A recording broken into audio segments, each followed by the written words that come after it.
Well, greetings, YouTube model people. How's it going? Okay, first and foremost, I hope you all had a wonderful, enjoyable Thanksgiving 2021. We had a great time. Again, it was just me, my mom, and older brother. We were at my mom's house where I've almost spent every single one of my Thanksgivings, which is always fun. And yeah, we had a great time, great food. And again, I hope you had the same. Good visit with relatives or friends and food and all that good stuff. So, and thank you for all your Thanksgiving Day wishes. I appreciate each and every one of them that you've sent to me.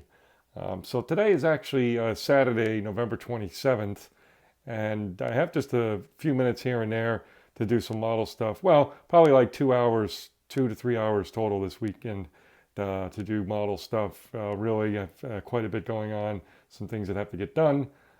So unfortunately, I wasn't able to throw my hat in the ring for the 48-hour group build over Thanksgiving weekend. I did do it last year, but again, just have too many things happening this week, or this weekend, I should say, to be able to participate. So sorry, Nick. Nick Ambergy, Beach Bums Garage is hosting that. If you want to get in on that, it might be a little on the late side, but I'm sure you can jump in if you want to. So yeah, sorry, Nick, I'm unable to join this time, but we'll look forward to the next one. So anyway, just wanted to do a little bit of I guess, an overall project update. I've been mainly working on two projects. I've been working on the 2021 GT race build hosted by Keith over at Keith's Models and RCs. We've been working quite a bit on that project.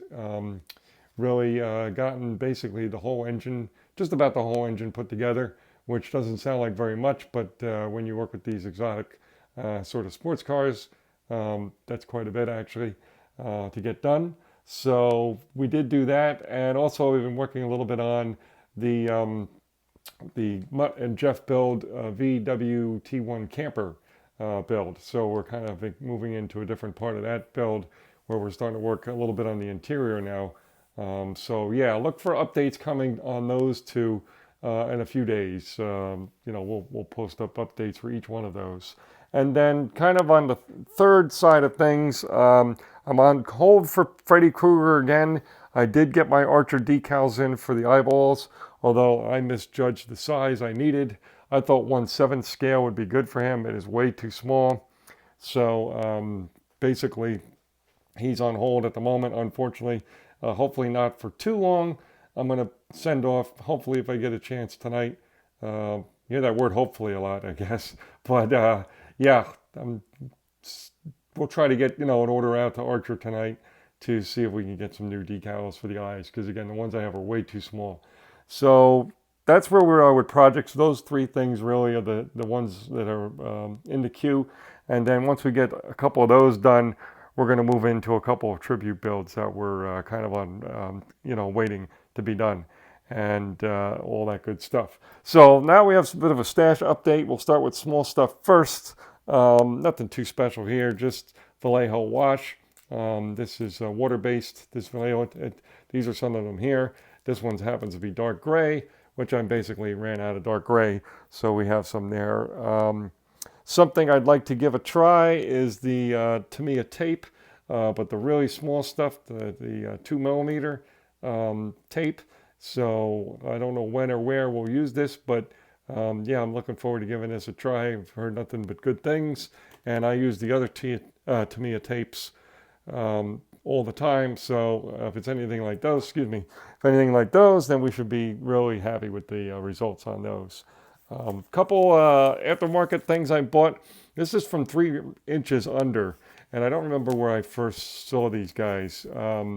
But yeah, they have all kinds of interesting parts, resin mostly, I guess, and really just oddball stuff, like a lot of diorama stuff, really. So these are interesting. These are actually for car rims to be like a post-apocalyptic kind of look to it. But what I'm going to use them for, it would need some modification, of course, but what I'm going to use them for is the Scorpion gang car from the movie Grease. They had those sharp, basically rims, wheels that stuck out and tore up Grease Lightning pretty good. So that's what these are for. Again, then I'm thinking they'll work okay. If not, we'll have to come up with something else when that comes around. Um, I don't have anything in particular in mind for this item that I bought, but it just looked really cool. And before it doesn't, before I guess it's not available anymore, I wanted to grab one. This is actually an ice machine, as you can probably tell. And what's pretty neat is it even has the authentic kind of decal to go with it. It says ice. So I'm not too sure, but obviously this would be in some sort of diorama at some point. And again, it's from this company 3 Inches Under. If you just Google that, I think it's just 3inchesunder.com, I believe, or just Google it. I'm sure you can find it. And now on to something I definitely have in mind, a project. This is where I first found them, I believe, was these actual trash dumpsters. And I got 2 of these. I may not need 2, but I do have 2 of them. Again, same company. It comes with the lid and everything like that. And this is going to be, or at least one of them is going to be from my New York City alleyway diorama that I hope to get going maybe, don't hold me to this solidly, but maybe in about a year.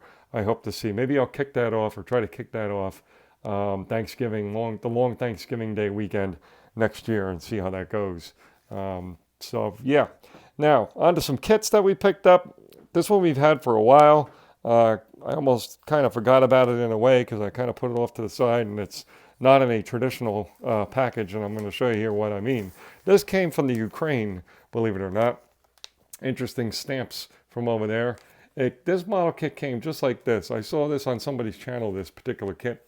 I'm not too sure who it was, but I'll tell you what, this has to be the most unique and not so good shipping I've ever seen. They took the cardboard lid and another piece of cardboard and made that sort of like, two edges or bindings, I guess, or something, and then put the sprue, sandwiched it in the middle like this. Now, what's even more interesting is they actually included some hard candies.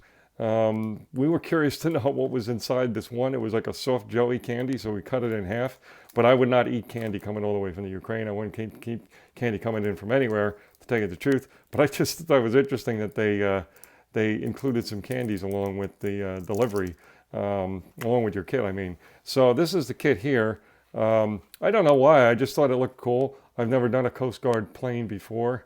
I'm hoping at some point to do one model at least. I've done a couple obviously already of each basically part of the armed forces, be it the Air Force, the Army, the Marines, the Navy, and of course the Coast Guard. So this would be a cool subject to do. But yeah, just very, very bizarre that they sent this kit like this. And oddly enough, it came okay. I mean, it's okay. There's nothing broke, and whatever. Everything looks fairly good order, but definitely very unconventional method of shipping. They ought to reach out to the guy from Model Roundup because those folks know exactly how to ship packages.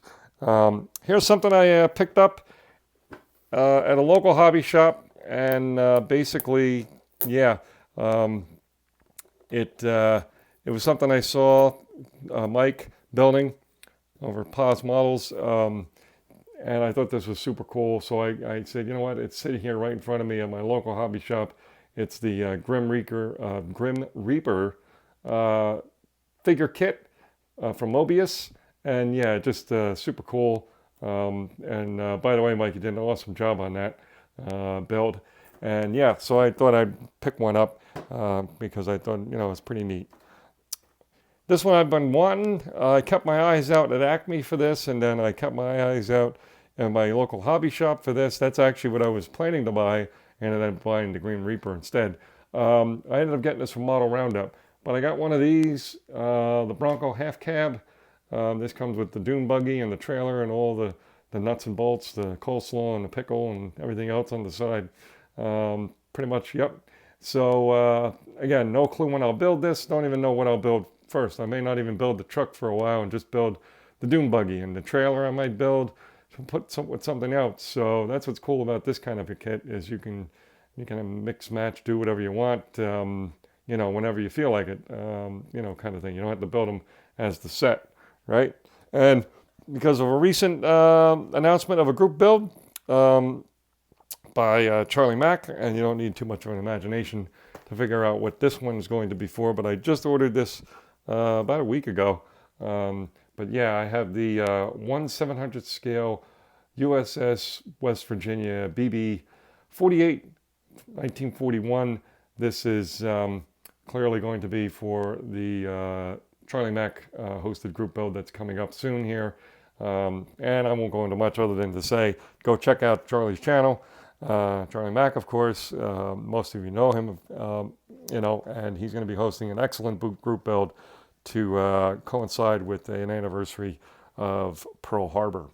So that's it, folks. That's all we have. Again, hope you're enjoying and finding some bench time during your hope you have a long Thanksgiving weekend and have some time off from work to enjoy with not only your model building stuff, but certainly, and most importantly, with your family and friends. And yeah, we'll be talking to you in a bit. Okay, cheers.